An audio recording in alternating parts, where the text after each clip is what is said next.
et messieurs, la grande équipe de Ta Grandeur est très heureuse d'entrer encore une fois de plus dans vos maisons, dans vos bureaux, partout où vous vous trouvez, pour vous apporter la bonne nouvelle de Jésus-Christ, la compassion et l'expression d'un amour vrai.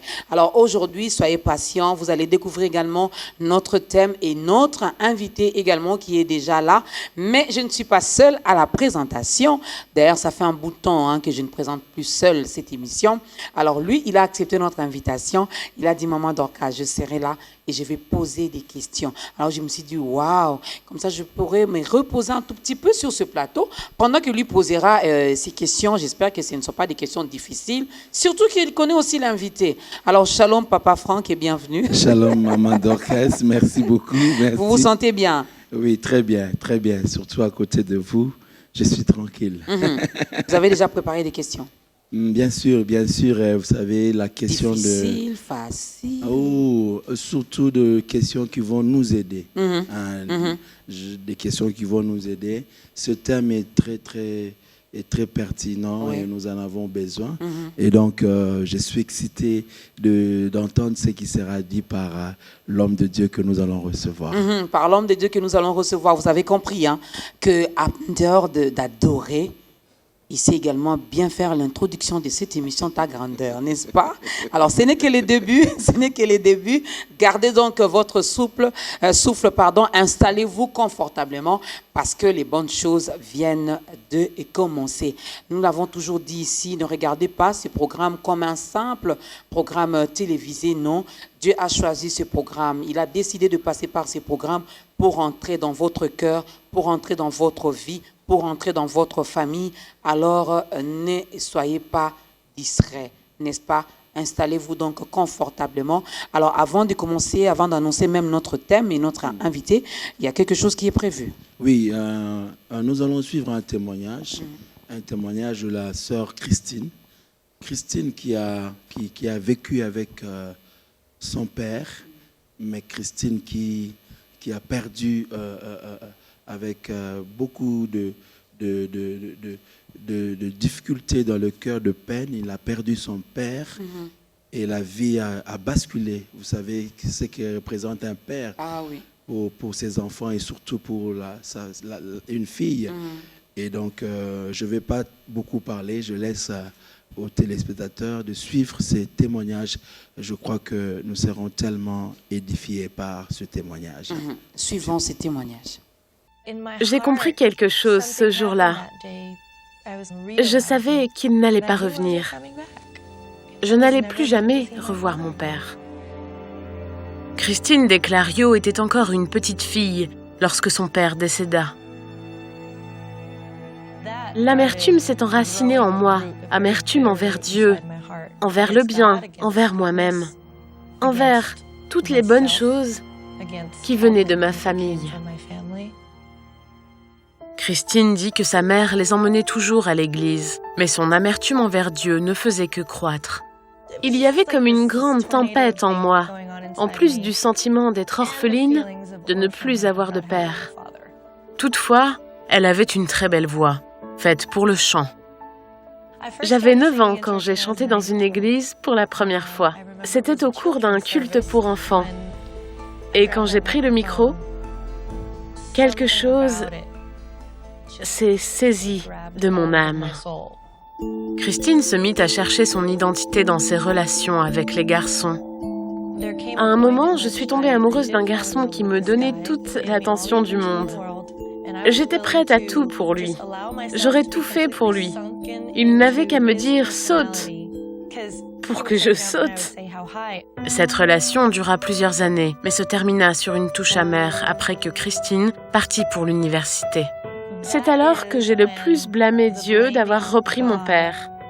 Si seulement Dieu m'avait laissé mon père, tout cela ne serait jamais arrivé. Je n'aurais pas rencontré ce gars, nous ne serions pas venus habiter ici, rien de tout ceci ne serait arrivé. Et je n'aurais pas le cœur brisé comme en ce moment. Si seulement... Devenue une chanteuse accomplie, Christine dirigeait la louange dans son église, mais pour de mauvaises raisons. Dieu m'avait donné le talent de toucher le cœur des gens au travers de la musique. Et je ne faisais que profiter de ce don. Je me produisais sur scène pour chanter sur toutes sortes de musiques, chrétiennes ou non, qui parlaient de Jésus ou qui parlaient d'amour ou de convoitise. Pour moi, cela n'avait pas d'importance. Du moment que je me retrouvais sur scène, un micro en main, et que je pouvais recevoir des applaudissements. Pour Christine, c'était juste un tremplin pour une carrière potentielle en tant que pop star. Les week-ends, je fréquentais les gens de l'église. Tout le monde me connaissait comme directrice de la louange. Et la semaine, je fréquentais les bars et les boîtes de nuit. Ou alors, j'étais au club des athées à questionner l'existence même du Dieu dont on m'avait parlé toute ma vie. C'était ma manière rebelle de dire à Dieu qu'il ne me contrôlait pas. Christine attira l'attention de labels et de producteurs, mais cela ne la toucha pas. J'étais toujours cette fille qui n'avait pas de père et qui ne se sentait nulle part à sa place. Après quelques années, elle ne supporta plus de mener une double vie. Un soir, Christine demanda à Dieu de lui prouver son existence. J'ai pointé Dieu du doigt et j'ai dit « Dieu, si tu existes, si tu m'aimes comme la Bible le dit, je te donne jusqu'à minuit pour me le dire. Sinon, je saurai que soit tu n'existes pas, soit tu ne te soucies pas de moi. » Ce soir-là, Christine allait dîner en ville avec les membres du groupe de louanges. Elle était en train de prier avec l'un d'entre eux après la soirée lorsqu'elle entendit des pas.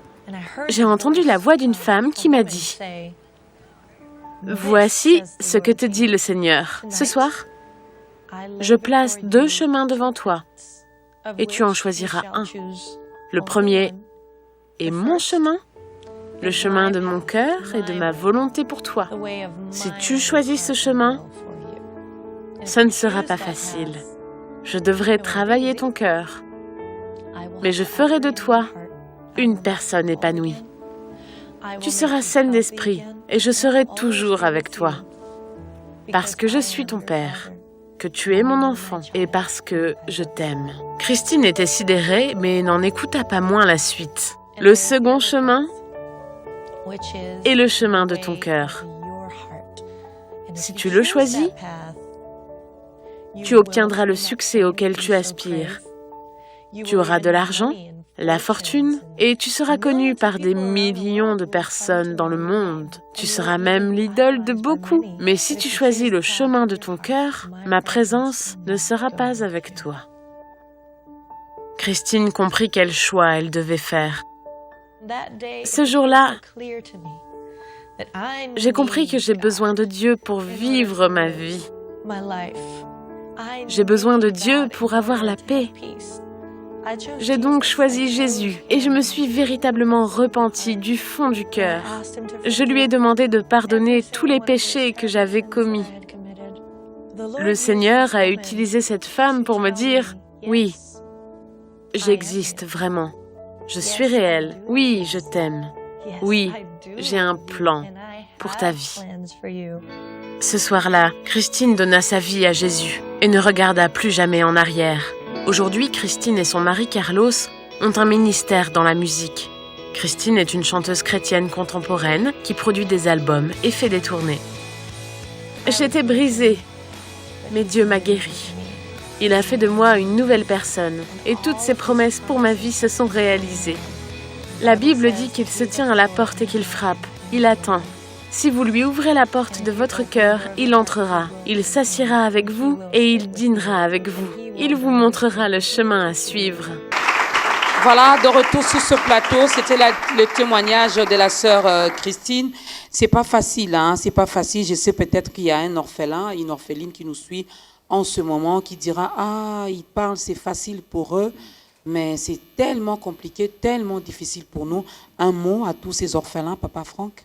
Mais je crois que le témoignage de Christine nous a déjà beaucoup dit et nous pouvons résumer en disant Dieu est le Père des orphelins. Amen. Il est celui qui prend en charge et je veux donc encourager un orphelin, une orpheline qui nous suit de ne pas se fatiguer, de ne pas perdre l'espoir.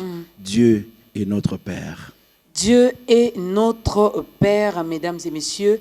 Tu es orphelin, tu es orpheline, mais tu n'as pas encore donné ta vie à Christ. Papa Franck a dit, et c'est la Bible qui le dit, que notre Dieu est le Père des orphelins.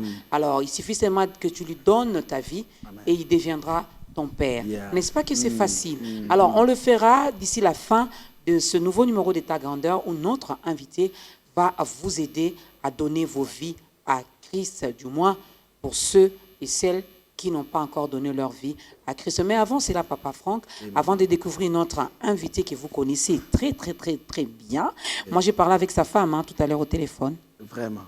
Elle est gentille, hein? Très gentille. J'ai eu même à parler en anglais. Hein? Oh, voilà. Oui, j'ai parlé en anglais. I speak English very well. L'anglais des États-Unis ou bien non, de Kinshasa. Ah, voilà. J'avais parlé en anglais de Kinshasa et puis elle a eu pitié de moi. Elle a dit non, non, non, Maman Dorcas, parlons en français. English for Africa. Yeah. Yeah. Alors, on va commencer par le tout premier cantique, mesdames et messieurs, avant de commencer avec les jeux questions-réponses.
Et oui, profitez bien de cette atmosphère, mesdames et messieurs. Soyez là avec nous. Adorons ensemble, célébrons Jésus, parlons de sa grandeur, car nous sommes là pour parler encore de sa part, n'est-ce pas, Papa Franck? Oui, nous sommes là pour parler de sa part et déjà il est là au milieu de nous avec cette bonne adoration et sa présence est là, c'est la particularité de ta grandeur. Ce n'est pas juste une émission, mais c'est un temps devant le Seigneur et c'est merveilleux. C'est merveilleux.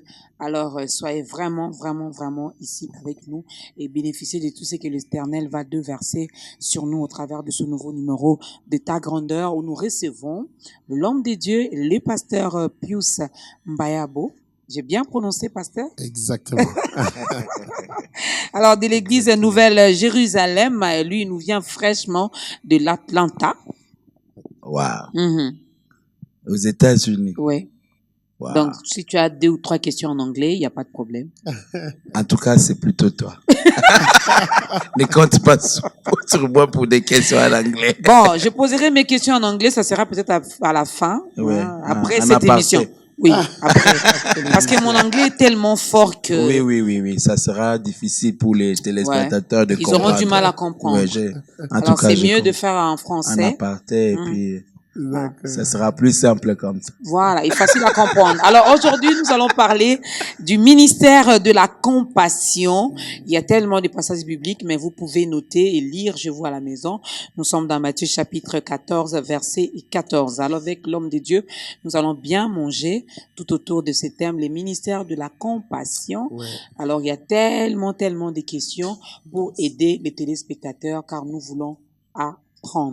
Nous sommes là pour apprendre, nous sommes là pour comprendre, nous sommes là pour manger cette bonne nourriture qui est la parole de Dieu. Mais avant cela, Papa Franck, si vous êtes d'accord avec moi, si on peut bien connaître l'histoire de notre invité, le pasteur Pius, son histoire d'amour avec Jésus, ça date de quand? C'était dans quelles circonstances? Wow, ça c'est vraiment l'histoire d'amour. C'est une histoire d'amour parce que nous venons de très loin, nous venons de quelque part. Je suis né ici à Kinshasa dans des années passées. Voilà. Des fois, quand on atteint un certain âge, on a du mal à dire cette année exactement où on est né. Mais je suis parti de Kinshasa en 1982 pour Bruxelles, en Belgique, pour les études. Et j'ai passé pratiquement presque 9 ans en Belgique. Et je n'ai pas connu le réveil du Congo. Ça, c'est juste une parenthèse. J'ai pas connu le réveil du Congo. Je suis parti d'ici. Vous imaginez, dans cette année-là, pendant cette période, nous, on ne parlait pas encore de réveil au Congo. Bien sûr, après, on a appris qu'il y avait quand même des évangélistes qui venaient. Mais comme nous n'étions pas dans les Seigneurs, on ne connaissait rien. Je suis en Belgique dans les années 82 et pour les études envoyées par les parents qui envoient l'argent chaque mois, chaque semaine, quand ils en ont le moyen. Et à un moment, les études ne marchent pas en Belgique. J'ai tout un long témoignage sur cela parce que j'ai dit ceci, je suis devenu licencié de première candidature, c'est-à-dire j'ai fait 6 ans seulement en première année. Et en Belgique, pour renouveler les papiers, il fallait toujours être inscrit. On était des étudiants sur visa d'études. J'ai changé. Il fallait alors, tu ne peux reprendre l'année qu'une fois. Donc, quand ça ne marche pas, tu ne peux plus être admis. J'ai dû changer d'école. J'étais parti pour faire l'ingénierat. Je me suis retrouvé même à Jean-Blou faisant l'agronomie. Donc, qu'est-ce que je n'ai pas fait? Et c'est pendant ce temps-là, les situations deviennent difficiles au Congo. Les parents ne savent plus envoyer l'argent. Nous commençons maintenant à nous battre. J'étais là avec mon frère et un cousin et certains amis proches. Nous commençons à nous battre. Et c'est ainsi que, en nous battant là, une chose que j'aimerais aussi souligner, c'est que nous étions, j'ai dit toujours, j'étais un bon païen. Ce que j'appelle un bon païen, c'est que j'étais vraiment païen. Donc, un païen, j'ai dit un bon païen, quelqu'un. Les chrétiens, des fois, on est chrétien, mais on a un peu, des fois, on veut satisfaire le monde. On peut être chrétien. Non, mais moi, j'étais païen, vraiment, vraiment païen. dans les fêtes, les ambiances, qu'est-ce que je n'ai pas fait? J'ai été DJ dans des fêtes, j'étais dans des concerts de Zaïko, tous les orchestres qui venaient en Belgique, nous étions là. C'était l'ambiance sur ambiance jusqu'à ce que, finalement, pendant que nous avons les difficultés, sans argent, ça ne marche pas, une sœur m'a parlé, m'a dit, il y a un groupe de prières qui se réunit, j'aimerais que tu viennes. J'aimerais que tu viennes. Plusieurs fois, elle a insisté. Et un week-end, je ne peux jamais oublier, je revenais du concert de Zaïko. On a dormi trop tard.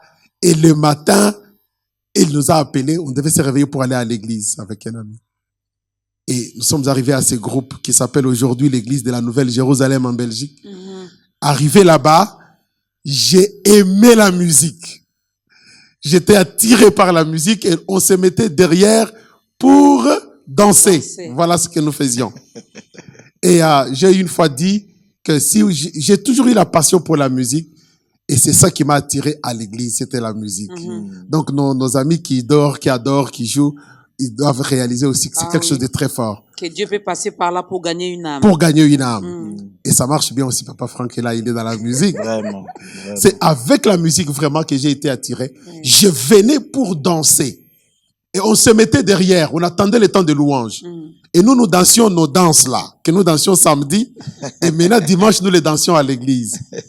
Et dans la chorale, il y avait un frère, qui est pasteur aujourd'hui, le pasteur Joël Tunga, qui a été aussi un ancien guitariste dans le monde, qui chantait avec beaucoup d'orchestres qui venaient. Il m'a vu, il m'a remarqué. Et il m'a appelé, il m'a dit, toi, tu dois entrer dans la chorale. Et il m'a enrôlé dans la chorale. Il a commencé à me suivre. Quelques semaines plus tard, il y a eu dans l'église un homme de Dieu qui est venu de Kinshasa qui tenait à une croisade de 3 jours. Et pendant cette croisade, cet homme de Dieu Dieu l'utilisait puissamment dans le ministère de prophétie et de paroles de connaissance. Et je le voyais dire, toi, Dieu me dit qu'il y a ceci dans ta vie. Ceci. Les personnes s'avançaient. Au 2e jour, je suis venu à cette rencontre. Et à la fin, il a parlé de gens qui... Non, il disait en fait, si tu n'es pas marié et que tu as des relations avec une personne de sexe opposé, c'est comme si vous êtes marié. Et c'est la prostitution, c'est l'adultère, il a parlé de la fornication. Et j'entendais pour la première fois la fornication, c'était quoi? Maintenant, il a dit, je vais vous demander, tous ceux qui sont dans la fornication, de s'approcher. Alors là, nous, on se cache derrière.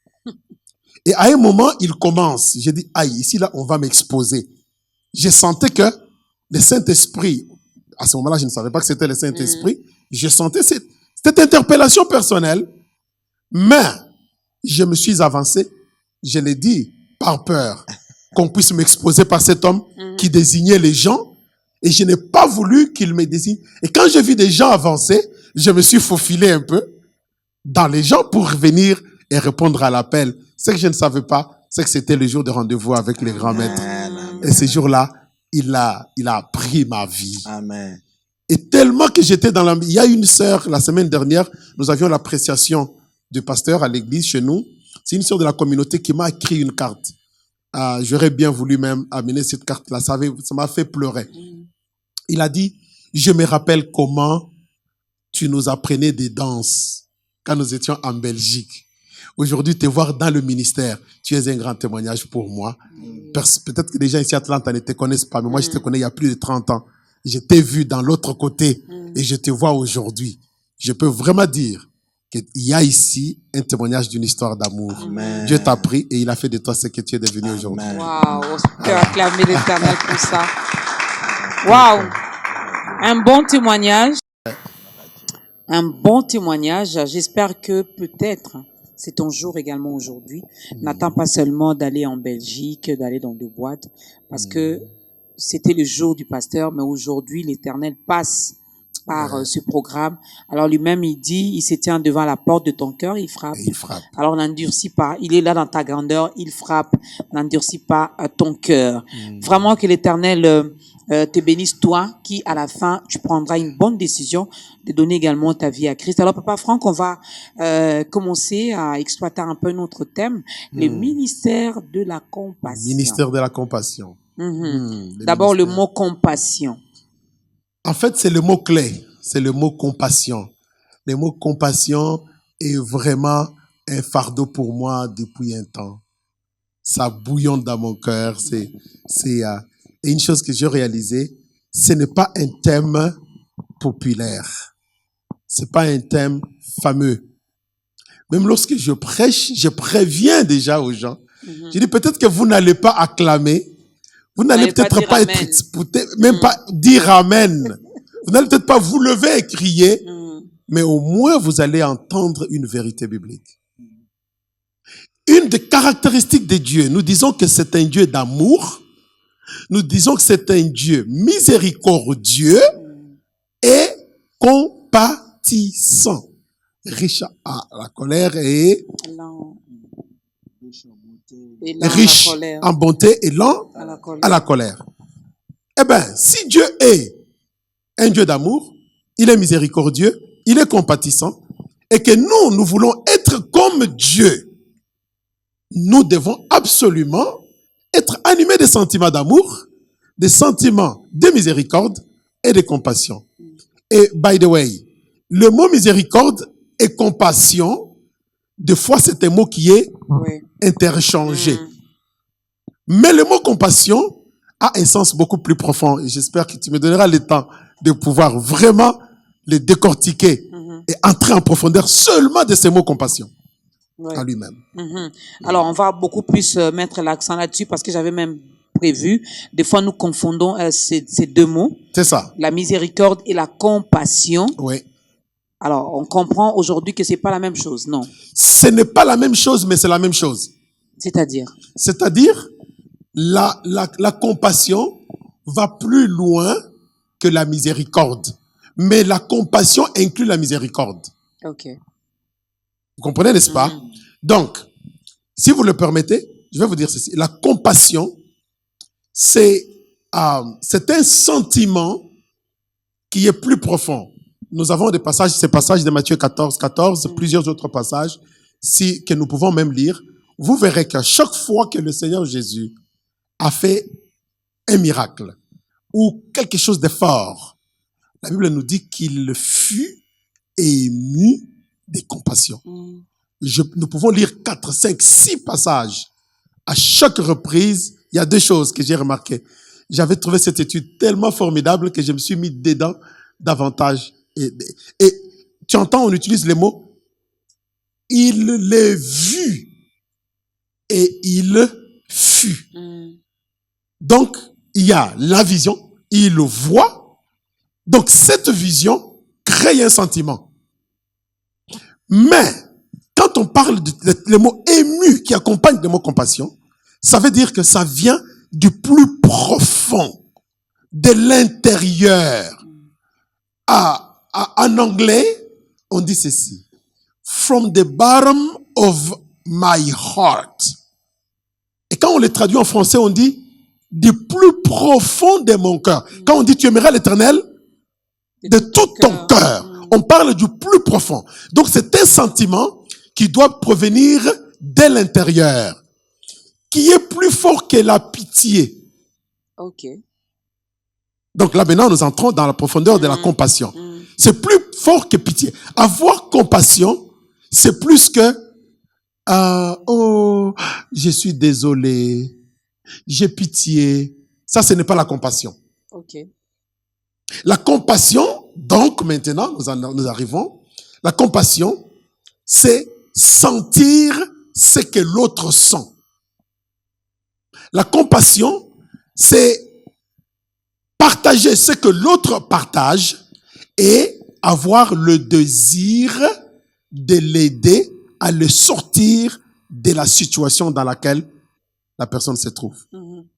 En d'autres termes, je te vois, tu es dans une situation, Donc, il y a d'abord la vue. La vue. Je te vois. Mais c'est quel genre de vue là? Donc, ça, c'est un autre thème là. C'est quel genre de...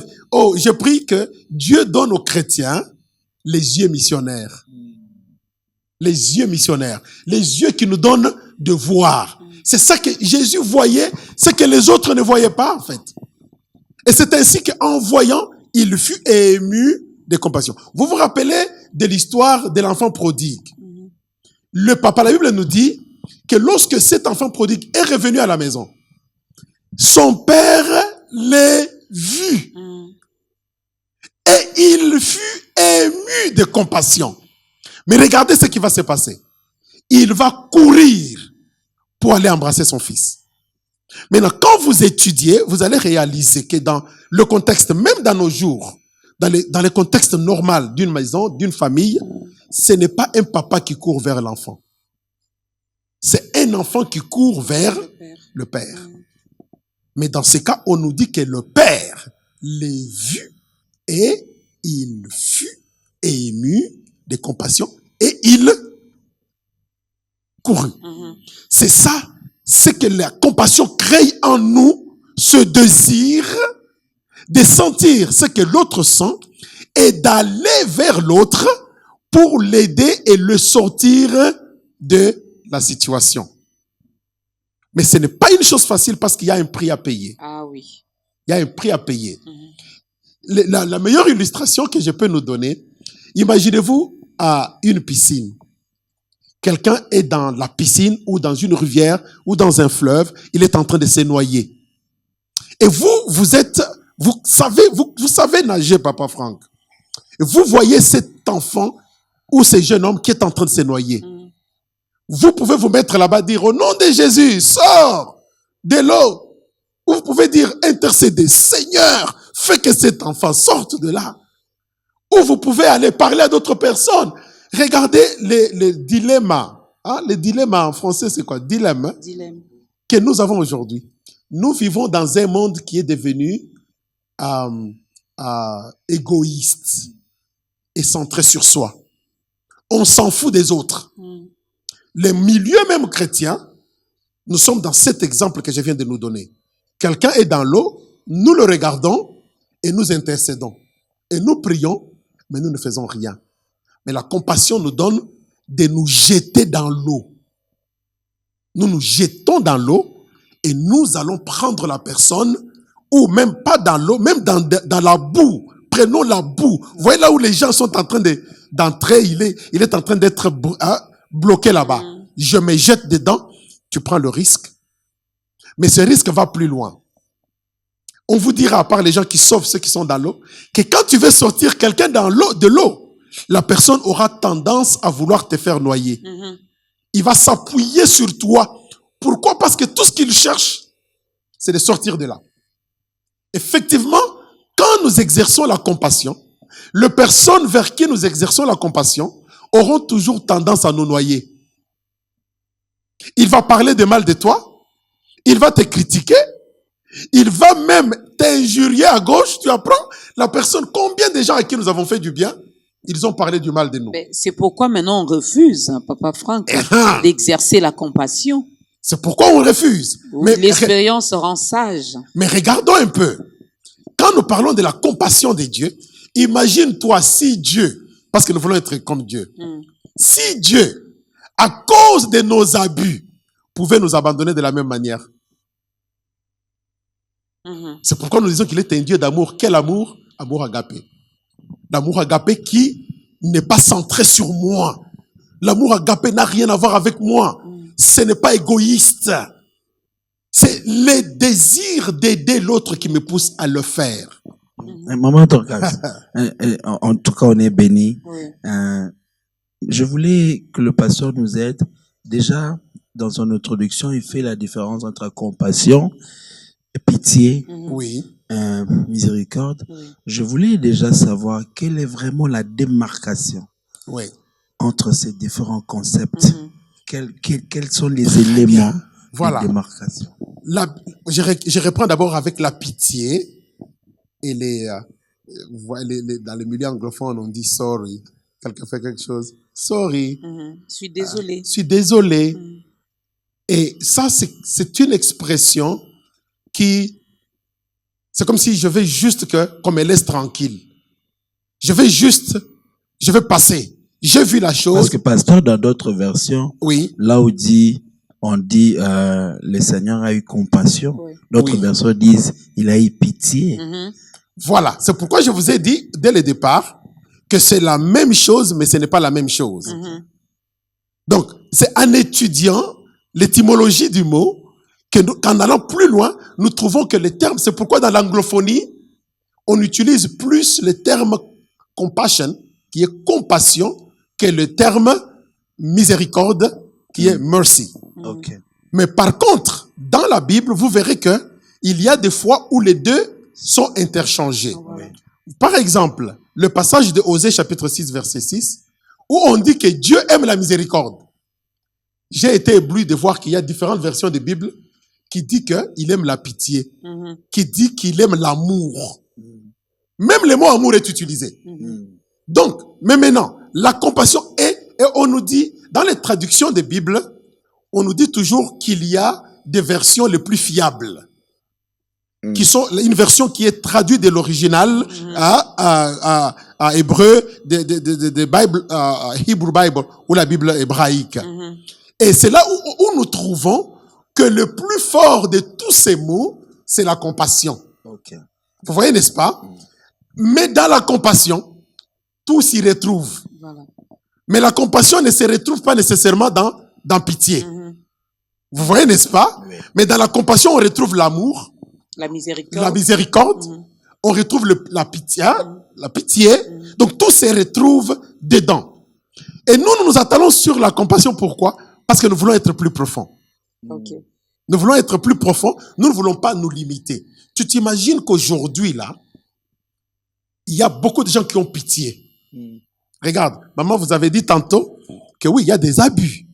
Quelqu'un qui a été abusé comme ça, il a pitié. Hein? Il continue à avoir pitié. Mais il n'exerce plus la compassion.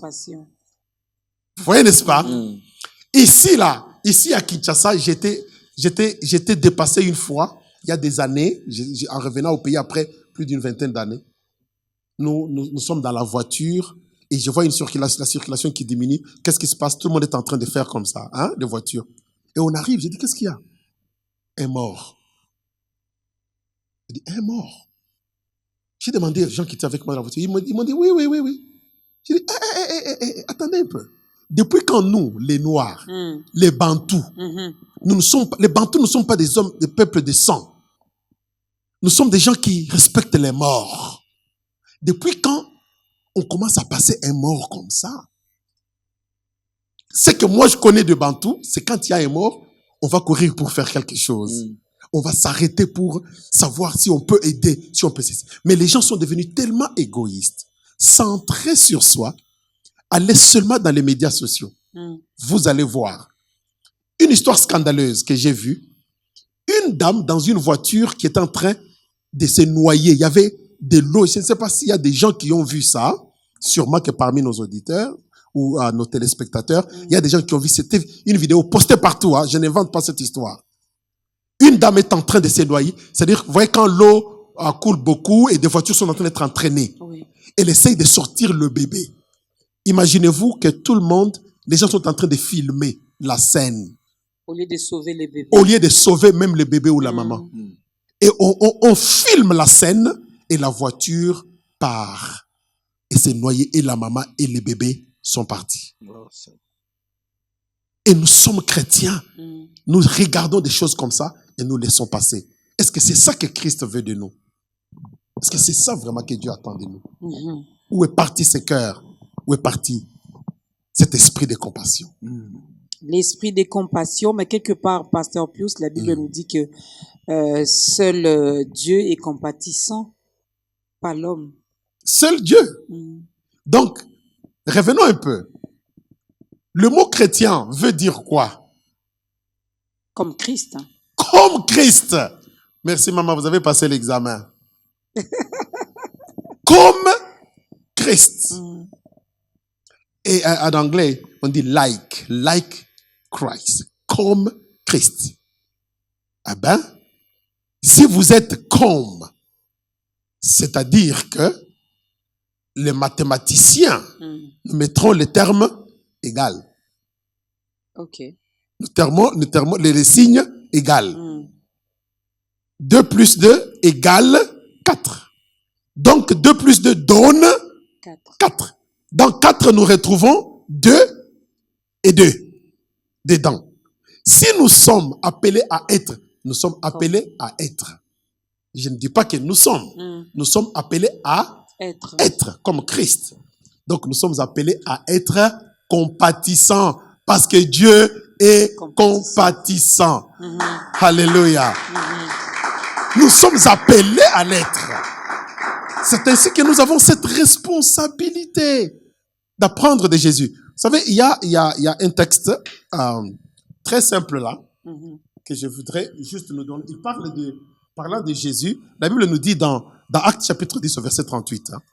Il dit, vous savez comment Dieu a oint Jésus-Christ, Dieu a oint du Saint-Esprit et des forces Jésus de Nazareth qui allait de lieu en lieu faisant du bien, guérissant tous ceux qui étaient sous l'oppression du diable.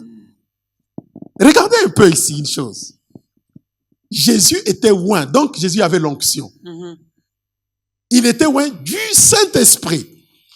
Et c'est là où j'en appelle à nous, les pentecôtistes, qui nous parlons toujours du Saint-Esprit, nous parlons de l'onction, d'être oint, et nous avons fait de l'onction du Saint-Esprit quelque chose que nous utilisons à notre bien, ou bien il faut tomber, il faut trembler, ou bien il faudrait que je donne des prophéties graves sur ta vie pour que nous voyons qu'il y a vraiment l'onction.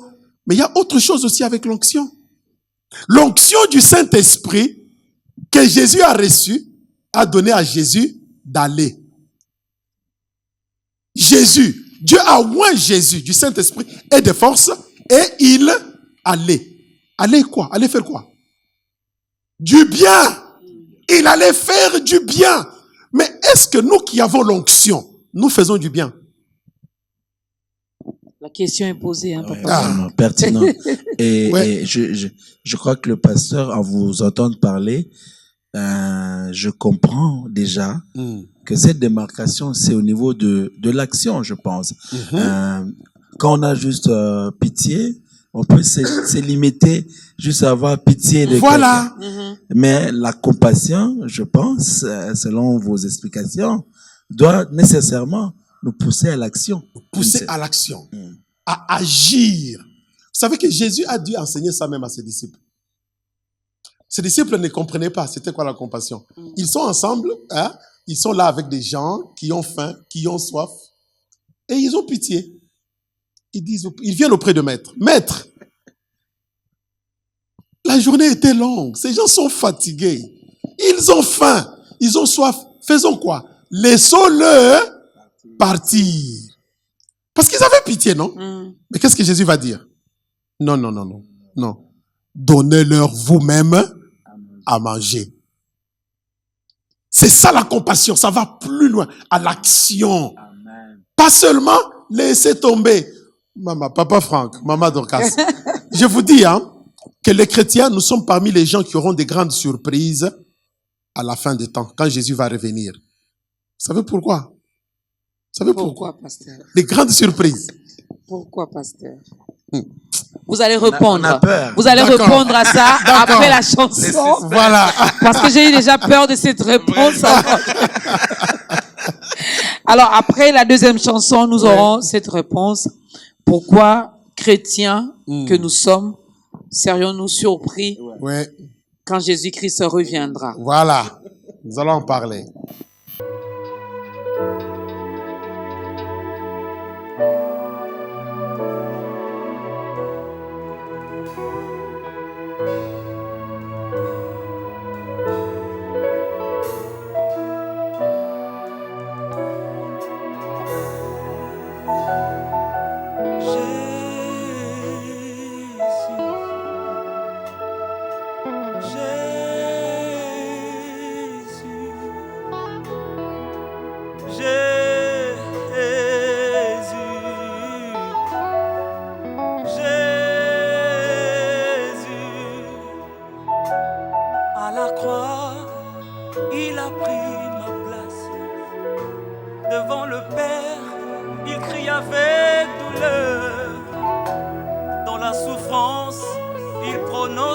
le pardon. À Gethsemane, sa sueur devint le sang. Dans la boue, il est venu me chercher. Dans le péché, il est venu me sauver. Oh. Il est le commencement de toutes choses. Alpha et Oméga est son nom. À la croix, il a pris ma place. Devant le Père, il crie avec douleur. Dans la souffrance, il prononça le pardon. À Gethsemane, sa sueur devint le sang. Dans la boue, il est venu me chercher.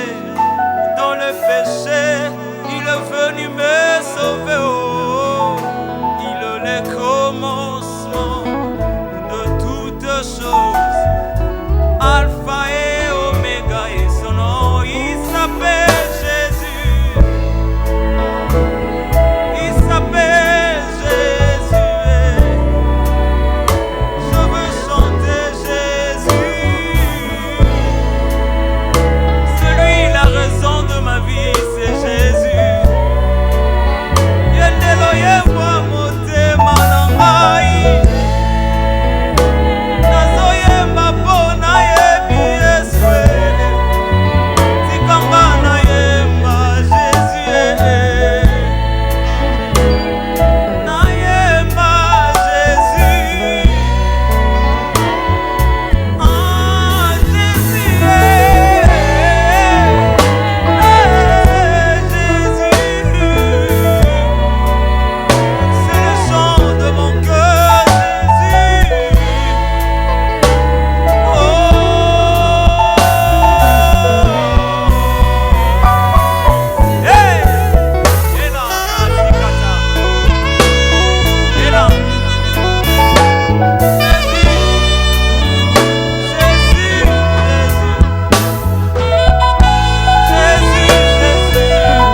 Laisse-nous chanter ta bonté, Seigneur. Nous n'avons pas honte de le faire. Hein. Alors, nous l'aimons tellement, car lui, il nous a aimés le premier. Ouais. Donc, ça ne sert à rien de nous poser la question, Papa Franck, pourquoi tu aimes Jésus? C'est simple, Jésus l'a aimé le premier. Amen. Donc, voilà. Alors, nous sommes là pour parler de notre thème, le ministère de la compassion. Ouais. Alors, pasteur, nous, chrétiens, là, ça craint. Hein? Voilà. Donc, on sera surpris. Des surprises incroyables. Je vois la scène. Je me dis toujours que ce moment-là, il y aura le Christ qui est là. Et la Bible me dit le jugement commencera dans la maison de Dieu. Dans la maison de Dieu. Et puis il va dire, toi, tu m'as vu, j'avais faim, tu ne m'as pas donné à manger. Toi, tu m'as vu, j'avais soif, tu ne m'as pas donné à boire. Là, toi, tu m'as dit, j'étais en prison, tu ne m'as pas sorti de là. J'étais sans logement, tu ne m'as pas donné. Non, mais Jésus, moi, Dorcas, te voir Jésus venir chez moi et ne pas te donner un lieu pour rentrer. Moi, là. Et Jésus va dire, à toutes les fois que vous avez vu un de mes petits, c'était à moi. Nous avons l'opportunité maintenant d'exercer la compassion. Plus tard, ça sera trop tard. Mais alors, je salue tous les hommes de Dieu qui nous regardent en ce moment, tous les pasteurs, les bergers, les prophètes, les évangélistes, apôtres, parce qu'ici à Kinshasa, depuis un certain temps, Papa Franck, les gens aiment bien les titres. Hein. Ah oui, alors, bishop, avec les archibishop, voilà, tous ceux que vous êtes là, je vous même salue. Notre Père, oui, il y a maintenant les Notre Père, les daddy. En anglais, hein, ça sonne daddy. Mais là, ça fait un peu peur avec la petite explication de la compassion. Je me dis, on est encore très, très, très loin. Parce que quand nous regardons au sein de nos différentes églises, ce sont ces bergers, les pasteurs, les docteurs de la parole, et j'en passe, qui sont là au top et ils veulent bien nous garder là en bas. C'est-à-dire, je viens, j'ai faim, ils ne me donnent pas à manger. Ils ne me donnent même pas un travail du genre, Dorcas, voilà, tu peux apprendre à travailler. Comme ça, tu n'auras plus faim. Il y a des fidèles qui manquent même de toit, des logements, qui sont abandonnés comme ça, au vu, au su de tout le monde. Comment expliquez-vous cela, pasteur? Eh bien, ça veut dire que nous sommes en dehors du plan de Dieu. C'est pourquoi le message de compassion, je disais tantôt, que ce n'est pas un message populaire. Ce n'est pas un message qui est facilement accepté, mais c'est un message vrai. Ce n'est pas un nouveau message. D'ailleurs, moi, je n'aime pas lorsqu'on parle de « c'est un nouveau message », parce qu'il n'y a pas de nouveau message. C'est Christ même, ça. C'est Christ. Regardez, toute l'histoire du ministère. Jésus a vécu sur la terre pendant 33 ans. Il a exercé le ministère pendant combien d'années? 3 ans qu'on parle de ministère actif. Mais lisez les 3 ans. C'était les 3 ans de miséricorde et de compassion. Lisez les 3 ans. Il était toujours... Qui est venu à Jésus et est retourné dans la situation où il était? Personne. Toutes les personnes qui ont rencontré Jésus, il a changé leur vie. Mais il a d'abord affecté leur vie. Et puis il les a donné le salut. Vous voyez, n'est-ce pas? Combien de fois Jésus a fait quelque chose et puis a dit, va, tu es sauvé, va. Je vois cette histoire d'une dame qui était veuve. Quand on est veuve, donc nous comprenons qu'elle avait perdu son mari et elle avait un fils et c'était le fils unique. Et dans cette culture, ce qui est beaucoup proche un peu de chez nous, lorsque une femme est dans une maison, il n'a plus de mari, cette femme n'a plus de support. N'a plus vraiment quelqu'un pour l'aider ou le soutenir. Et s'il a un fils, il met ses espoirs sur son fils. Mais cette femme venait de perdre son fils. Le fils est mort. Donc la femme est restée vraiment désespérée, désemparée. Elle n'a plus rien, elle n'est plus rien. Et on a amené le corps les gens du village sont venus la supporter et ils allaient vers le chemin pour enterrer l'enfant. Le cortège sortait de la ville. Dans la culture juive, on n'enterrait pas là-bas, là où les gens vivaient, on sortait un peu de la ville. Et cependant, la Bible nous dit que les cortèges sortaient, mais Jésus venait dans la ville. Et Jésus, vu au milieu de tous ces troupes-là, il a vu la femme. Et la Bible nous dit, il fut ému de compassion. Il s'est approché, il a fait ce qu'on ne fait pas. Il est venu toucher le corps. En touchant le corps, on est supposé devenir impur. Mais il a accepté d'aller plus loin. Pour cette femme, il avait compassion. Regardez un peu. Ce n'est pas parce que Jésus, en voyant, il a compris. Si la Bible nous dit que cette femme était veuve, qu'elle avait le fils unique, donc Jésus a vu ça. C'est pourquoi je disais tantôt. D'ailleurs, pour me passer d'aller un peu plus loin, une chose que j'allais dire plus tard, là où commencer, par exemple, j'allais dire, parce que quelqu'un, je pose la question que vous aurez pu me poser, je me la pose. Où commencer? Où commencer? La prière. Il faut prier que Dieu nous donne les yeux missionnaires, qui nous donne de voir ce que les autres ne voient pas. Alors, il a vu, et il fut ému de compassion, et il est venu toucher le corps. Il a touché le corps de cet enfant, et l'enfant a repris vie.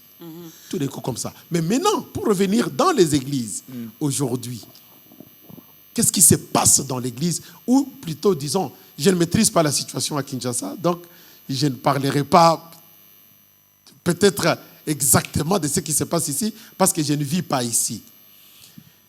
Aujourd'hui, là, nous, dans les églises de la Nouvelle-Jérusalem, dont notre église mère est à Bruxelles, en Belgique, nous avons plusieurs autres églises en Belgique et partout ailleurs. Et aux États-Unis, nous avons quelques églises dont je suis responsable. Nous avons construit un hôpital à Kinkole, ici à Kinshasa. Et le nom de cet hôpital s'appelle La Miséricorde. Pourquoi pas la compassion? Pourquoi pas la compassion? C'est ça. Ça pouvait être... D'ailleurs, aux États-Unis, quand nous parlons aux Américains et nous leur donnons, quand nous cherchons des fonds, l'aide, nous parlons de l'hôpital Compassion. Ok. Pourquoi? Peut-être moi, comme je viens du système anglophone, le terme compassion est plus fort, en fait. Il est plus fort. Si je dis merci, mercy, ça a tendance à sonner comme pitié. Et si je parle de pitié, je vais dire, oh là là, have mercy. Donc, aie pitié. Vous voyez, je ne dirais pas have compassion. Ça, c'est plus fort. Maman Dorcas, je voulais, le pasteur s'il peut aider les églises. Oui. Quelle est selon vous l'approche sociale que les églises doivent avoir? Oui. Est-ce qu'il ne faut pas aussi qu'on comprenne mal les choses? C'est ça. Est-ce que les églises doivent commencer à distribuer à manger aux fidèles tous les dimanches? Après les cultes, on distribue et puis on dira, là-bas on mange. Chez nous d'ailleurs, quelle doit être l'approche sociale de l'église en matière de la compassion pour ne pas aussi... Vous avez dit que vous ne maîtrisez pas parce que vous êtes dans le... Ici, il faut vraiment équilibrer les choses. Sinon... Quelqu'un m'a dit en fait que pasteur, il faut pas, ce sujet-là, il ne faut pas parler de ça ici. Parce que ici, partout sur la route, il y a des gens qui ont besoin qu'on les aide. La compassion, c'est général. Donc, il ne faut pas parler de ce sujet ici. Une compassion généralisée. Mais j'aimerais vous dire une chose. Quand nous parlons compassion, cela ne concerne pas seulement une classe. Ça ne concerne pas seulement les riches et pas les pauvres. Ça ne concerne pas seulement ceux qui ont et pas ceux qui n'en ont pas. Tout le monde peut exercer la compassion. Je vais vous donner un exemple d'une étude que quelqu'un a fait.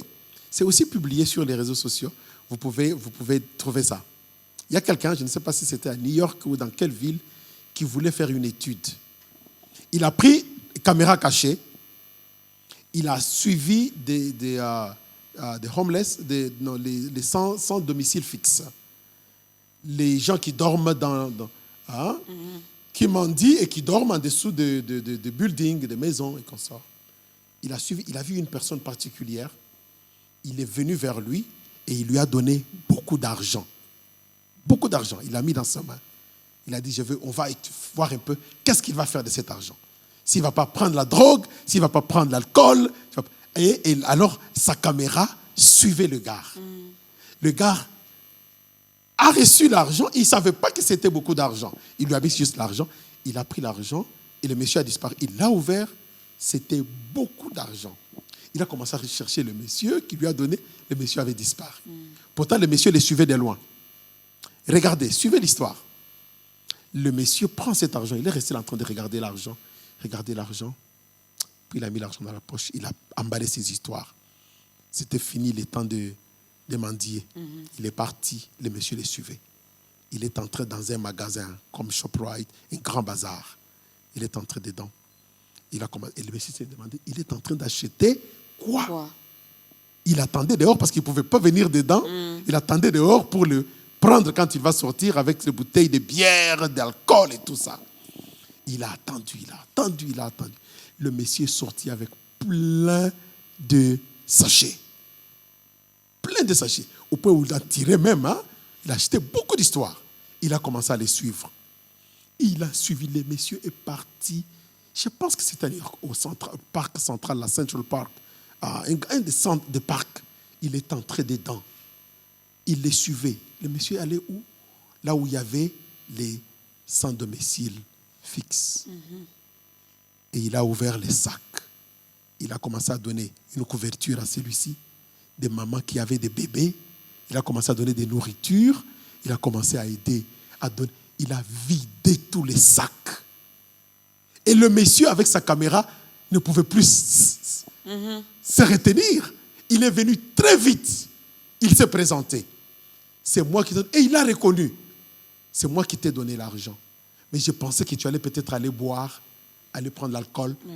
Mais ce que tu viens de faire m'a touché. Il avait des larmes aux yeux. Il dit, ça m'a touché. Ça, c'est la compassion. Ça, c'est la compassion, Pasteur Pius. Lui, il a eu cette grâce. Ici, on parlerait peut-être de la chance. Oui. Que cette bonne personne lui remis de l'argent. Mais pour cette personne qui n'a rien, qui n'a pas d'argent. Mais vous voyez, la raison pour laquelle j'ai donné cet exemple, c'était pour dire, quand je disais que ce n'est pas les riches ou les pauvres, c'est pour dire, c'est une question de cœur. Okay. Cet homme qui a reçu là, il pouvait aussi prendre et aller et lui-même se faire du bien et terminer là-bas. Le grand problème que nous avons aujourd'hui, c'est que ceux qui en ont sont possédés d'un esprit qui ne le pousse pas à aller faire du bien aux autres plus que ceux qui n'en ont pas. C'est malheureux de voir que ceux qui n'en ont pas, c'est ainsi que Jésus a parlé de cette veuve. Reçu, c'est fini. Voilà. C'est pourquoi Jésus a valorisé cette veuve qui a donné de tout ce qu'elle avait. Pendant que le riche n'ont pas donné grand-chose. Donc je dis, c'est une histoire de cœur. C'est une histoire de cœur. Même ceux qui n'en ont pas, ils ne peuvent pas, on ne doit pas rester seulement dans une position. Je vais, maman, revenir à la profondeur de ta question tantôt. On ne doit pas rester dans cet état-là de « je n'ai rien ». Donc nous parlons de conseils qu'on doit donner à l'Église et aux pasteurs et aussi aux chrétiens. On doit sortir. C'est ça souvent, moi, ce que j'enseigne. Et avec les rencontres altitude, c'est ça le genre de choses dont moi, je fais la promotion de ça. On doit sortir de cet état de « ça ne va pas, ça n'ira jamais, je reste comme ça ». Nous, si nous avons Christ en nous, la Bible nous dit que c'est l'espérance de la gloire. Donc nous espérons toujours au meilleur. Nous espérons au prochain niveau. Alors, quand on a cette disposition de cœur, Dieu travaille d'une manière incroyable. Hein? Il voit aussi les dispositions de cœur de plusieurs personnes.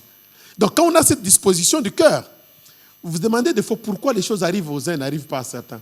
Dieu connaît à qui faire confiance avec telle chose. Si aujourd'hui c'est Maman Dorcas qui dirige ta grandeur, c'est parce que Dieu sait qu'est-ce qui peut sortir de Maman Dorcas. Quelqu'un d'autre est là peut dire, moi je peux faire mieux qu'elle. Je peux faire, mais Dieu a donné à elle. Papa, je reste encore un peu sur ma soif. Oui. Pour vraiment aider.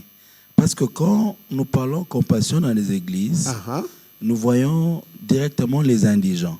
Nous voyons ceux qui sont dans le besoin. C'est ça. Et l'église organise des actions dans des hôpitaux, les églises organisent des visites dans des orphelinats. Mais pendant ce temps, nous avons des orphelins affamés au sein de l'église. Ils sont oubliés. De veuves au sein de l'église qui ne sont pas aidés.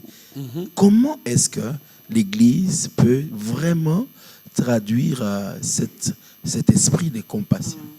D'ailleurs, Papa Franck, ce que je dis généralement, c'est ceci. J'ai parlé tantôt de commencer par la prière, mais la deuxième chose, il faut commencer là où nous sommes. Nous commençons là où nous sommes. Quand je dis là où nous sommes, je vais plus loin. Hein? Vous avez parlé de l'église, moi je reviens à la maison. Je reviens entre mari et femme, entre parents et enfants. Combien d'hommes sont très méchants envers leurs femmes?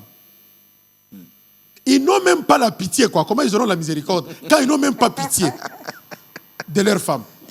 Et d'ailleurs, nous, hein, les hommes, je parle de nous les hommes, hein, pour avant qu'on vous dise, donc moi, nous les hommes, pas les hommes rachetés, j'espère. Nous les hommes, on traite bien des femmes dehors que la femme qui est dans notre propre maison. Méchant comme un militaire, plus qu'un militaire. À la maison. À la maison. Gentil. Et gentil à l'extérieur, gentil à l'église. Prophétise à l'église, il parle en langue. Mais à la maison, l'enfant veut lui parler. Non. La maman veut dire quelque chose. Non. C'est pourquoi je dis au couple, j'aime beaucoup parler au couple. Hein. C'est ma chose. J'aime beaucoup parler au couple. Soyez d'abord des amis. Je dis ça au couple. Soyez des amis. Soyez pleins d'amour. L'amour agapé. L'amour qui recherche l'intérêt de l'autre. À ce moment-là, on pourra même... Tu vois, une femme qui pleure, où tu entends, j'ai besoin de telle chose. Il y a même les femmes aussi qui sont très méchantes aussi envers leur mari. Hein. Ouais. De nos jours, il paraît qu'il y a les femmes qui frappent même les maris. Hein. Ah bon? Mais en Occident, on vit des choses. À cause de la police va venir. Quand on appelle la police, on supporte la femme. Donc la femme se permet de hausser la voix, de dire n'importe quoi. Vous voyez, je réponds à la question où commencer. On commence là où on est d'abord. Tu ne peux pas aller exercer la miséricorde là-bas à l'église si dans ta propre maison, tu ne sais pas être correct avec ton entourage. Là, c'est être comme des pharisiens. Yep. Il faut être correct avec son entourage. Maman, je disais que je ne maîtrise pas les systèmes, mais je parle maintenant en tant que pasteur. Oui. Chez nous, les noms de mon église, je viens de la Nouvelle-Jérusalem, comme je l'ai dit tantôt. Mais nous, Atlanta, Dieu nous a fait une grâce. J'ai partagé avec Papa Franck tantôt. Dieu nous a fait une grâce, il nous a donné un domaine incroyable. Et que, avant même que nous ayons ces domaines, des choses bouillonnaient dans mon esprit. Dieu m'a dit, dans des moments de retraite, que nous devons devenir un centre de rêve. Et tout d'un coup, je suis venu à l'église. J'ai dit, notre église désormais s'appellera New Jerusalem Dream Center, la Nouvelle Jérusalem, centre de rêve. Et nous étions dans une petite salle comme ça, où on s'est réunissait. Mais quel centre de rêve! Avec ça, avec ce que Dieu nous a dit seulement comme ça, j'ai commencé à parler de ça, et Dieu nous a fait ces miracles. Il nous a donné un centre incroyable.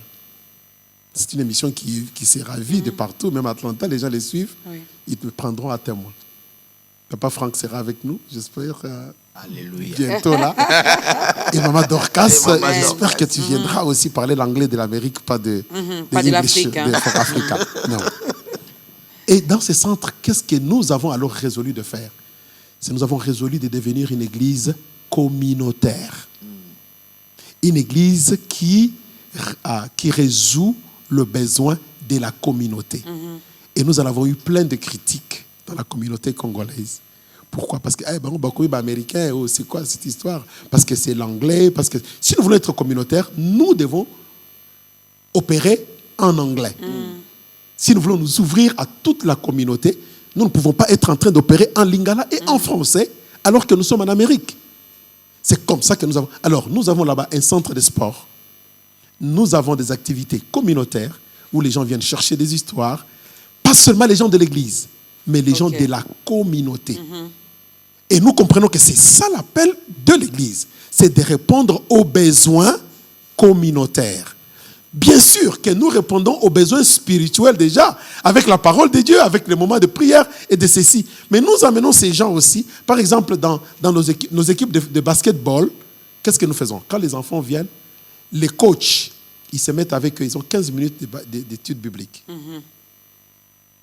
Ils ont 15 minutes d'études. Ils sont venus pour jouer au basket, hein, mais ils ont 15 minutes d'études bibliques. Et quelques minutes de prière, et puis ils vont faire leur basketball. Ça c'est bien, ça c'est bien. J'espère que les hommes de Dieu qui nous suivent en ce moment sont en train de comprendre le message qui est donné ici. Et nous allons essayer de voir autrement et d'agir aussi. Alors, malheureusement, la télé, tout est calculé, tout est chronométré. Les réalisateurs n'arrêtent pas de nous faire signe. Mais moi, je voulais... si les pasteurs Pius, avant même de faire l'appel, s'ils pouvaient regarder la caméra et s'adresser directement aux serviteurs de Dieu qui sont en République démocratique du Congo. J'ai constaté une chose, on a cette facilité de bénir. On n'a pas la compassion, on n'a pas un cœur compatissant. On bénit. Quelqu'un vient vous voir, qui n'a même pas de transport pour rentrer chez lui. Au revoir mon frère, que Dieu vous bénisse.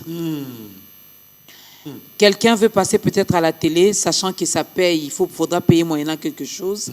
Il dit non, moi je n'ai pas ça. On sait qu'il a ça, mais il dit qu'il n'a pas ça. Et puis à la fin, que le Seigneur vous bénisse. Quelqu'un qui a travaillé pour vous, qui a fait un bon travail, vous êtes content du travail, mais à la fin, mon frère, ma soeur, que Dieu te bénisse. Pasteur, un mot à toutes ces personnes. Je vais lire juste un passage des Écritures avant de dire ce petit mot. Dans Jacques au chapitre 2, le verset 14, la Bible nous dit, mes frères, que sert-il à quelqu'un de dire qu'il a la foi s'il n'a pas les œuvres? La foi peut-elle le sauver? Si un frère ou une sœur sont nus et manquent de la nourriture de chaque jour, et que l'un d'entre vous leur dise, allez en paix, c'est ce que Maman Dorcas veut dire, chauffez-vous et vous rassasiez, et que vous ne leur donniez pas ce qui est nécessaire au corps, à quoi cela sert-il?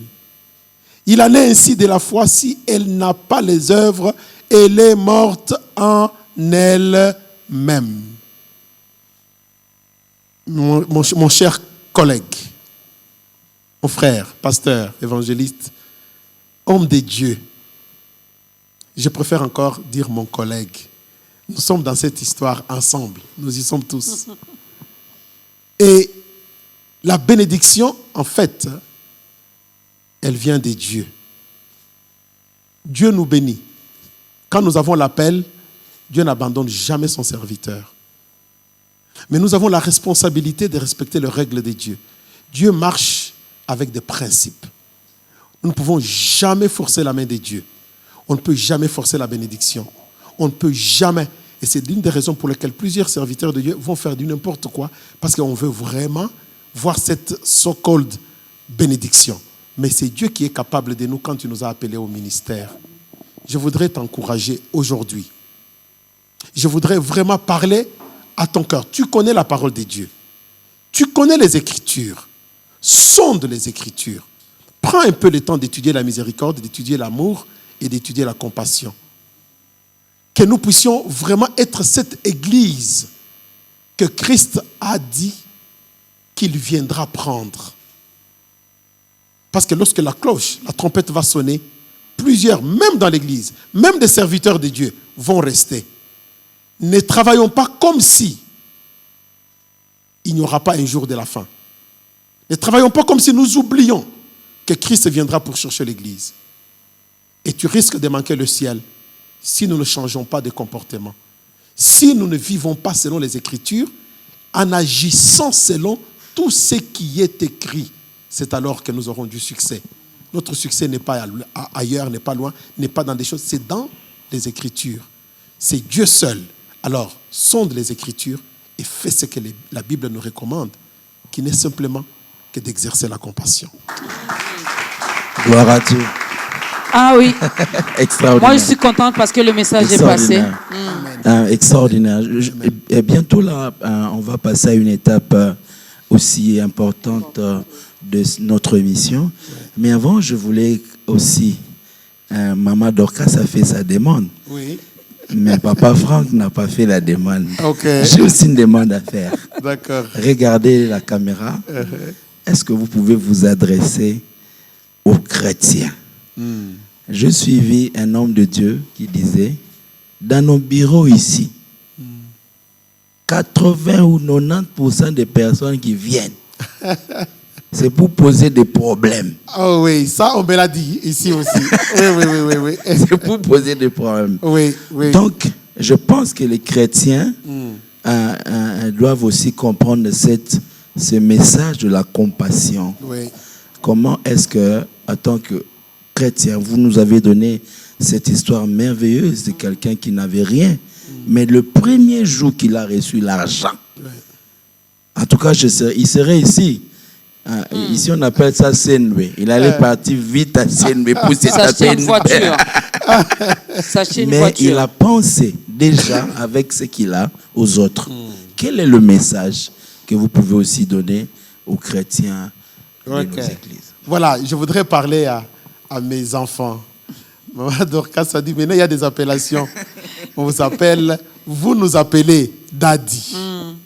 Maintenant, je te parle à toi, my son, ou bien my daughter. Vous savez, la Bible nous dit qu'on donnera à celui qui a, et à celui qui n'a pas, on va ôter.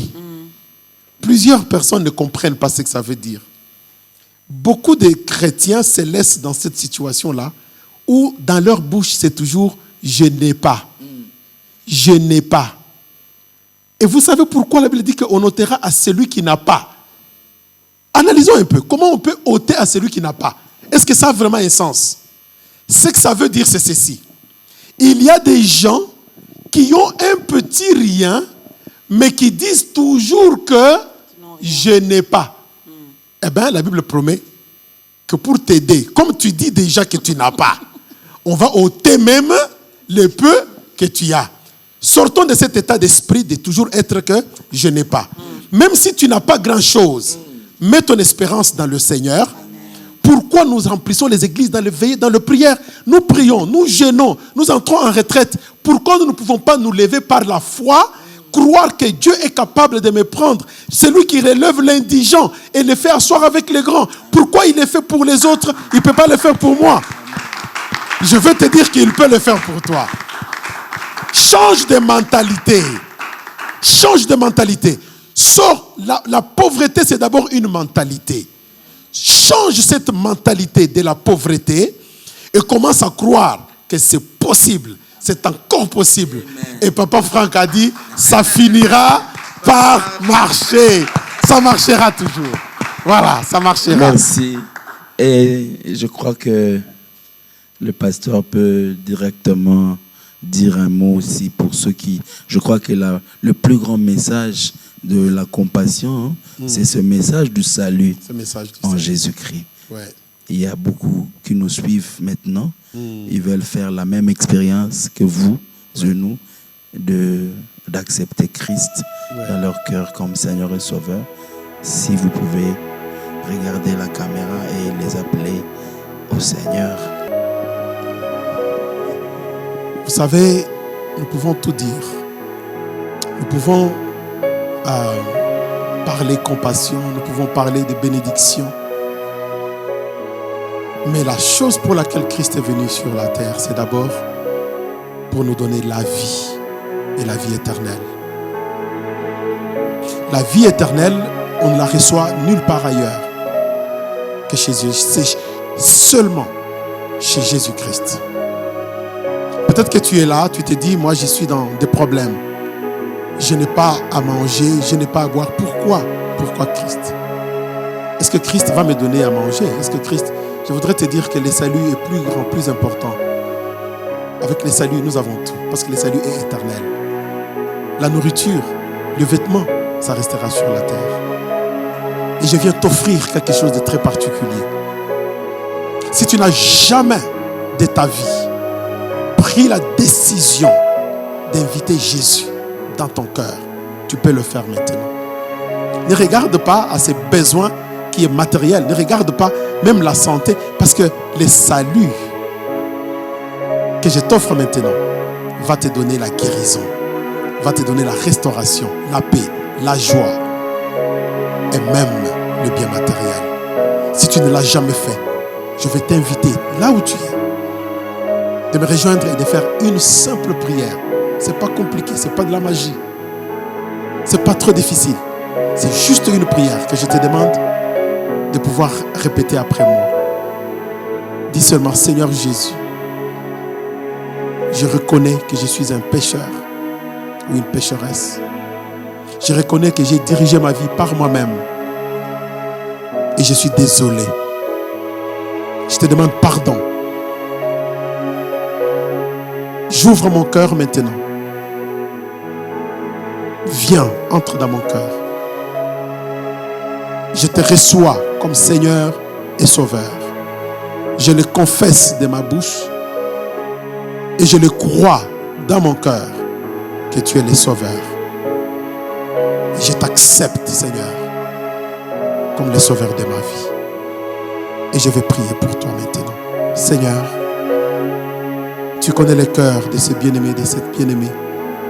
Tu connais la vie. Tu connais même ce qu'elle expérimente maintenant. Tu as entendu le cri de son cœur. Merci pour le sauver. Merci pour le délivrer. Merci pour briser tout le lien de ténèbres, les liens du monde de ténèbres, tous les liens même familiales qui l'empêchaient de te suivre, les liens de sorcellerie, d'envoûtement et de malédiction. Merci Seigneur pour la guérison et la restauration, la paix et la joie qui descendent dans le cœur, dans la vie de ces bien-aimés. Nous te bénissons Père au nom de Jésus. Amen.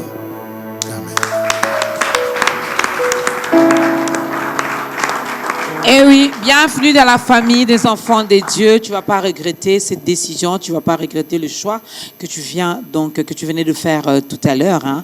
N'est-ce pas que vous avez au début écouté les témoignages de notre invité, le pasteur Pius. Vous connaissez également Papa Franck Moulaja depuis qu'il est dans les Seigneurs là. Il est toujours bien, ouais. N'est-ce pas? Donc la vie dans les Seigneurs là, elle est comme ça. Alors si tu n'as pas une église quand on le regarde, on voit qu'il est bien. On regarde Papa Franck. Ça faisait des années qu'on s'est vu, mais quand je l'ai vu aujourd'hui, je disais c'est Papa Franck. C'est Papa Franck. Avant, on pouvait appeler Papa Franck, mais il n'était pas vraiment comme papa. Mais là, il est Papa Franck. Voilà, c'est vraiment lui, Papa Franck. Oui, hein? Oui. Donc voilà, si tu n'as pas une église d'attache, il y a le numéro de ta grandeur qui est affiché là. Tu pourras toutefois nous contacter, nous allons t'orienter. Même toi qui nous regardes à partir d'Atlanta, eh bien, le pasteur Pius est là. On pourra t'orienter. Mais peut-on connaître l'adresse de l'église? Pour ceux qui sont à Atlanta ou qui viennent à Atlanta, nous recevons récemment beaucoup de visiteurs, des gens qui viennent de partout de l'Europe, qui viennent de l'Afrique, et aussi ceux qui gagnent à la loterie DV. Oui. Il y en a plusieurs qui viennent à Atlanta. Vous pouvez nous rejoindre. Nous avons 3 églises dans la ville d'Atlanta, de la Nouvelle-Jérusalem. La première est située à Stone Mountain, c'est l'église mère, à 2125 Rockbridge Road, à Stone Mountain. Les numéros de téléphone, c'est les 001, pour ceux qui sont ici, 001 770, donc 770 414 8272. Donc le numéro, c'est le 770 414 8272. Si vous appelez ce numéro, on vous donnera la direction, comment arriver à la Nouvelle-Jérusalem, New Jerusalem Dream Center, à l'église mère qui est à Stone Mountain, ou à notre extension qui est à Gainesville, New Jerusalem Gainesville, ou notre 3e extension qui est à Atlanta même, à Southwest Atlanta, c'est la New Jerusalem Maranatha. Et vous pouvez nous rejoindre aussi sur notre site web à www.ngdreamcenter.org. ngdreamcenter.org. org. Voilà, vous le Au trouvez. moins, vous avez toutes les adresses. Hein, donc, vous êtes fixé ici à Kinshasa. Ici à Kinshasa, vous pouvez joindre donc notre ministère. Et j'aimerais clairement à le dire déjà ici que CPM, ce n'est pas une église. Ok. Ce n'est pas une église, c'est un ministère qui vient pour travailler, soutenir les églises locaux. Nous avons des églises ici de Nouvelle-Jérusalem qui existent. Nous avons la Nouvelle-Jérusalem à Lipen, la Nouvelle-Jérusalem à Gombe et à Kitambo, au niveau de Kitambo Magasin. Et pour CPM, vous pouvez nous rejoindre donc au 243 814 488 644. Voilà le numéro où vous pouvez nous joindre. Vous pouvez me joindre à ce numéro si on peut vous être utile pendant que nous sommes à Kinshasa. Ah oui. Nous sommes disponibles. Et, profitez bien de la grâce que l'Éternel a mis dans le pasteur Pius pendant qu'il est à Kinshasa. Ouais. Cher pasteur, cher serviteur de Dieu, cher enfant de Dieu, eh bien, nous devons tous profiter de cette grâce. Alors, en amont, la chorale, préparez-nous les tout derniers cantiques. Je sais que vous n'avez jamais vu Papa Franck en train de danser. Moi, je l'ai vu lorsqu'on a célébré Pâques, l'édition 2018. Donc, nous voulons bien le voir danser dans ta grandeur parce que ça fait longtemps. Hein? Alors, en un mot, pasteur Pius, qu'est-ce que nous pouvons retenir par rapport à la compassion? Simplement que ces sentiments plus profond, qui vient de plus profond de nous-mêmes, avec le désir d'aider quelqu'un d'autre, c'est possible pour chaque personne, que ce soit un riche ou un pauvre, que ce soit un mendiant ou que ce soit celui qui a ou celui qui n'a pas. Donc c'est à nous de prier Dieu et de demander au Seigneur de nous donner à commencer à voir. Parce que ce n'est pas comme si c'est difficile. Non, Dieu peut nous les donner, de commencer à voir. Ce n'est pas comme si nous n'avons pas. Vous savez qu'avec la compassion, c'est possible qu'autour de toi, il y a quelqu'un qui a besoin d'encouragement. Et cet encouragement ne peut lui être donné que par toi. Donc, il y a plusieurs choses. Parce que nous ne voyons pas la compassion seulement pour argent, pour nourriture, pour ceci. Mais nous pouvons exercer ce ministère partout où nous sommes, en commençant par autour de nous. Ah oui. Que Dieu bénisse son peuple. Voilà, que Dieu bénisse son peuple. Merci beaucoup à la chorale. Merci à la chorale. Alors, je l'ai dit ici, hein, on veut danser, pardon. Ok. Hein? Oh, alléluia, alléluia. Non, on veut danser. N'est-ce pas, surtout faire danser, papa. Alors, un acapella. En 2 secondes, les cadeaux du pasteur Pius. Le pasteur Pius a dit maintenant là, ça finira par marcher. Amen. Il y a un temps pour tout. La sombre nuit va passer. Yes. Et nous irons jusqu'au bout, car le bonheur est à nous. Ça passe sur B1, hein, c'est clair. On en a sur B1. N'est-ce pas? Ça finira par marcher. Vraiment, Dieu ne ment pas, il est Dieu. Lorsqu'il dit quelque chose, c'est oui et amen. Lorsqu'il promet, il réalise. Alors, soyez bénis chez vous à la maison. Merci également à la grande équipe de ta grandeur. Alors, Papa Franck, moi, je te dis merci. En tout cas, merci. Merci, Maman Dorcas. Co-présentateur. En tout cas, merci pour le coaching. Je crois que c'était facile. En tout cas, avec ton coaching, c'était vraiment facile. J'ai même envie d'y revenir. Oh là là. Voilà. J'espère que John Franck a envie de revenir. Alors, pasteur Pius, on va tous s'élever. Merci à vous. Si vous permettez, je vais dire un petit mot à Papa Franck, Maman Dorcas. Juste un petit mot de notre passage ici à Kinshasa. Quand nous parlons de la compassion, Dieu nous a donné un fardeau de pouvoir élargir notre ministère. Et c'est l'une des raisons pour lesquelles nous sommes ici. C'est pour installer le ministère CPM. CPM, c'est tout simplement les initiales de mon nom. Et nous avons toute cette bonne équipe qui est notre équipe de CPM. Nous avons un événement. Donc, juste après que vous ayez suivi cette émission, vous pouvez venir nous rejoindre à cet événement où nous lançons ce ministère. Et avec ce ministère, nous avons décidé, et encore pour aider mes collègues, nous avons décidé de pas seulement rester fermé là-bas à Atlanta, mais de revenir aussi chez nous et de give back, de donner aussi chez nous, dans différents domaines. dans le leadership, avec la famille. Je vous ai dit que j'aime la famille. Je vais commencer à travailler avec les églises qui sont localement ici, faire des séminaires, des conférences et aussi exercer la compassion. Nous allons aussi faire la production.